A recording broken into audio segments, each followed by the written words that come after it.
কুকুর, পশু, পাখি, প্রাণী, আমি সবাইকে কিন্তু সেবা করি। আমি প্রতিটা মানুষকে ভালোবাসার চেষ্টা করি। আমি মোটেও অহংকারী না। না, কোনো নায়ক দিয়ে আমি অ্যারেঞ্জমেন্ট করি। সব নায়কই আমার ফ্রেন্ড। হ্যাঁ, শাকিব খানের সাথে তো একটা ছবি আসবে, সেটা বলা যাবে না, আসবে। জীবনে ফেল কি, আমি তো মানে সেকেন্ডই হই নাই। সেখানে আমি মনে করেন মেডিকেল এসে ফেল করে গেছি। স্ট্রেট ফরওয়ার্ড বলা কি ভালো না? সব কথাতে স্ট্রেট ফরওয়ার্ড বলেই ভালো।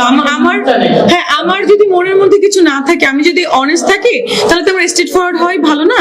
যেমন আমাকে অনেকে অনেক দিক থেকে এখন মানে অনেকভাবে নিচু মানে ঝামেলা ফেলতে চাচ্ছে। লাইক হচ্ছে কেউ সিনেমা নিয়ে ঝামেলা ফেলতে যাচ্ছে, কেউ আমার মেডিকেল প্রফেশনে ঝামেলা ফেলতে যাচ্ছে, কেউ দেখা যাচ্ছে আমার কি বলে আমার বিজনেসে ঝামেলা ফেলতে যাচ্ছে, এরকম অনেক ঝামেলা ফেলতে চাচ্ছে। কিন্তু আমি যদি আমার জায়গায় অনেস্ট থাকি, ক্লিয়ার থাকি যে আমি এই জিনিসটা এখান থেকে পেয়েছি, আমি এই পেশেন্টের এই কাজটাই করেছি, বা আমি এই নায়কটাকে কিনে এই কথাটা বলি নাই, তাহলে তো আমার স্ট্রেট ফরওয়ার্ড থাকাটাই বেটার। কারণ আমি তো অনেস্ট, আমি নিজে জানি।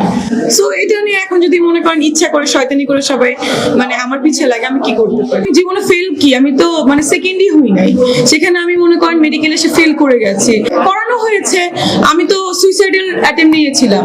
তো আমার এটা নিয়ে আমার হচ্ছে দুঃখ ছিল লাইফে, যে আমি যদি কখনো সুযোগ পাই, আমি যদি কখনো আমার লাইফে কোনো কিছু করতে পারি, তখন আমি এই কথাগুলো বলবো যে মেডিকেলে যারা পড়ছেন, ছেলে মেয়েদেরকে এত স্বপ্ন দেখে ডাক্তার বানাতে চায়, এইগুলো মানে তাদেরকে মেসেজ দেওয়ার জন্য এগুলো খেয়াল রাখতে হবে বাবা মাকে।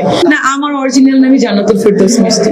এখন তো দেখছি আমার নামের সঙ্গে মিলিয়ে অনেকে নাম রাখছে। এই যে অনেকে আমাকে প্রশ্ন করে আমি টাকা কই পাই, দেখেন এখানেও কিন্তু আমাকে অনেক হিউজ পেমেন্ট করা হয়েছে। তো টাকা কই পাই দেখেন, এটা দেখে আমি ভালো শার্ট কিনতে পারতাম না? আমি এই যে 4টা সিনেমা আমি সাইনিং করেছি, আমি কিন্তু প্রতিটা সিনেমাতে 5 লাখ করে টাকা নিয়েছি, এবং ডাউন পেমেন্ট আমি করে নিয়েছি কিন্তু। এবং আমাকে এই যে এখন যে সিনেমার অফার করছে, আমি বলছি আমি 10 লাখ টাকা নিচে কোনো সিনেমা করবো না।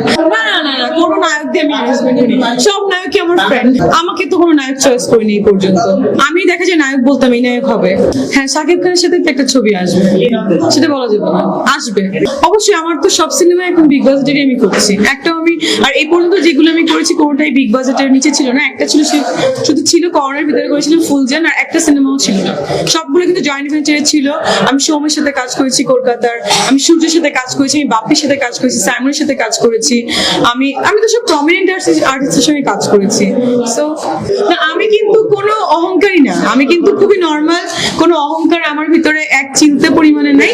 আমার কথার অ্যাটিটিউডটা হয়তো বা মানুষের মানে মনে হয় অহংকারী স্টাইলে বলছি, বাট আমি এইভাবেই কথা বলি। কারণ আমার কিছু রাগ থাকে, তখন আমি স্ট্রেট ভাবে বলে দিই।